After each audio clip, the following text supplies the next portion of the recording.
Assalamu alaikum dear 10th class.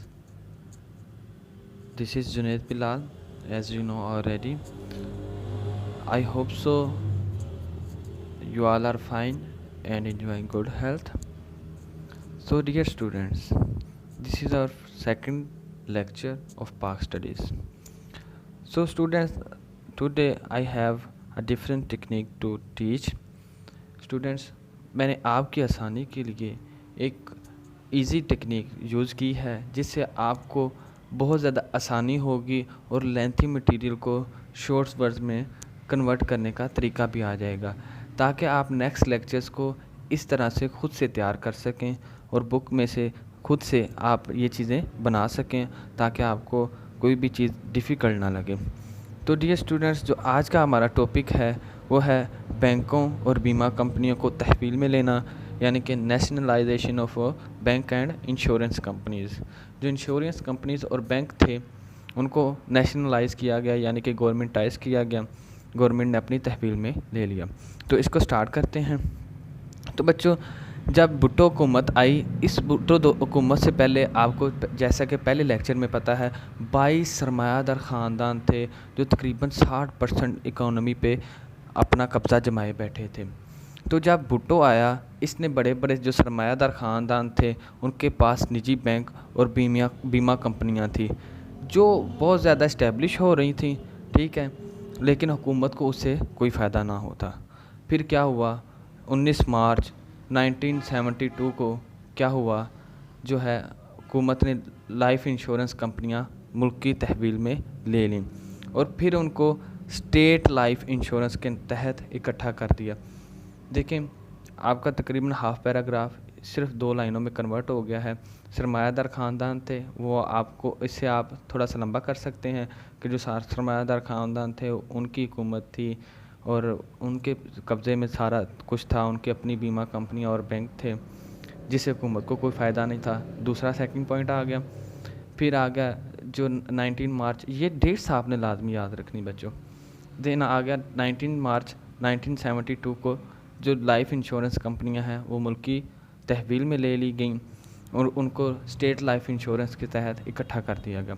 देखें, आपके 3 point में ये सारा कुछ इकट्ठा हो गया।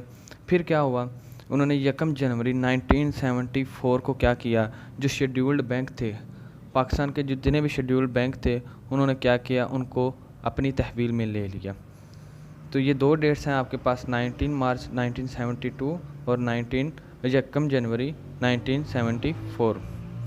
तो इससे क्या हुआ, बैंकों को तहवील लेने से और बीमा कंपनियों को तहवील में लेने से हुकूमत को इक़्तिसादी लिहाज से ज़बरदस्त फ़ायदा हुआ। आपके इन 4 पॉइंट्स में आपका पूरा टॉपिक भी क्लियर हो गया, आपको किसी किस्म की भी परेशानी नहीं आएगी। ये देखें, छोटे छोटे पॉइंट्स बना के आप पूरे पैराग्राफ को एक्सप्लेन कर सकते हैं। आगे तो वही वर्ड्स लगाने हैं, मेन जो वर्ड्स यही हैं, जिस्ट वर्ड्स यही हैं।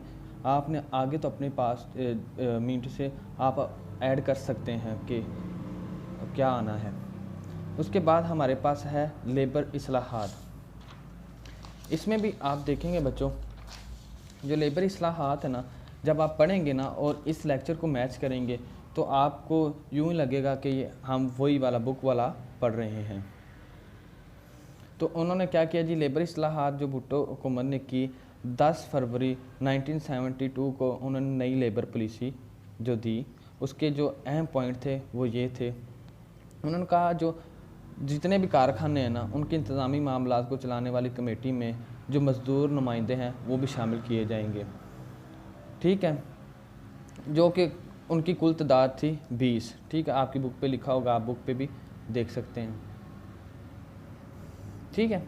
देन फिर उन्होंने जो सेकंड पॉइंट दिया, उन्होंने कहा कि जो मज़दूर है ना उनको हर साल एक तनख्वाह के बराबर उनको बोनस दिया जाएगा, ठीक है, और अगर जो कंपनी जिसमें वो काम कर रहे हैं या मिल जिसमें वो काम कर रहे हैं, अगर उसकी जो पैदावार में इजाफा है तो उनको मज़ीद बोनस भी दिया जाएगा, ठीक है। आपका ये सेकंड पॉइंट भी बोनस वाला कंप्लीट हो गया। देन उन्होंने जो पॉइंट दिया, पॉइंट नंबर 3, उन्होंने बताया कि जो कारखानों में काम करने वाले जो मज़दूर हैं उनके लिए उनके औकातकार को नई शक्ल दी गई, ये आप अपने पास लिख सकते हैं। तो उन्होंने कहा 1 हफ़्ते में 54 घंटे की बजाय 48 घंटे काम का उन्होंने ऑर्डर दिया और ये पाबंदी आयद की कि सिर्फ 48 घंटे एक हफ़्ते में काम लिया जाएगा। और फिर उन्होंने बताया कि मर्ज़ी से ओवर टाइम, अगर कोई मज़दूर अपनी ओवर टाइम लगाता है तो उसको मुआवजा देने की भी शर्त थी। ठीक है। दैन उन्होंने 4 पॉइंट रखा कि जो मज़दूर की पेंशन, बीमा और ग्रेजुएटी के हकूक़ हैं वो भी उनको हासिल होंगे, यानी कि मज़दूरों को पेंशन भी मिलेगी, बीमा और ग्रेजुएटी के हकूक़ भी मिलेंगे।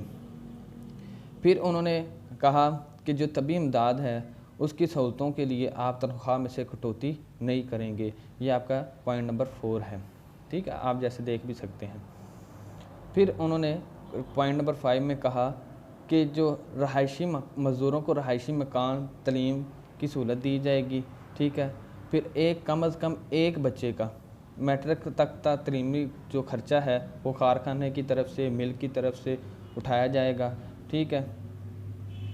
फिर उन्होंने कहा कि जो मज़दूरों के झगड़े हैं ना, उनको निपटाने के लिए सनती रवाबत कमीशन और जूनियर अदालतें कायम की जाएंगी, जिससे मज़दूर अपना मुकदमा जो है खुद लेबर अदालत में ले जाने का हक़ रखता होगा।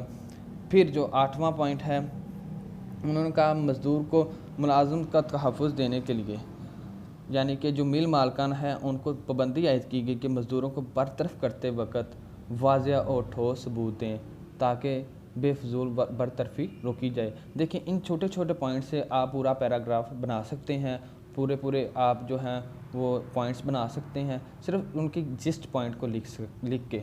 तो ये आपके लिए आसानी है और ये एक मेरा हाल सिंपल और ईज़ी तरीका है। आपने मुझे इस तरीके से फीडबैक लाजमी देना है कि आपको ये तरीका कैसा लगा, और साथ साथ इसको तैयार करते जाएं ताकि आपका कोई टेस्ट हो, असाइनमेंट मिले, आप इसे कर सकें। अल्लाह हाफिज़ नासिर।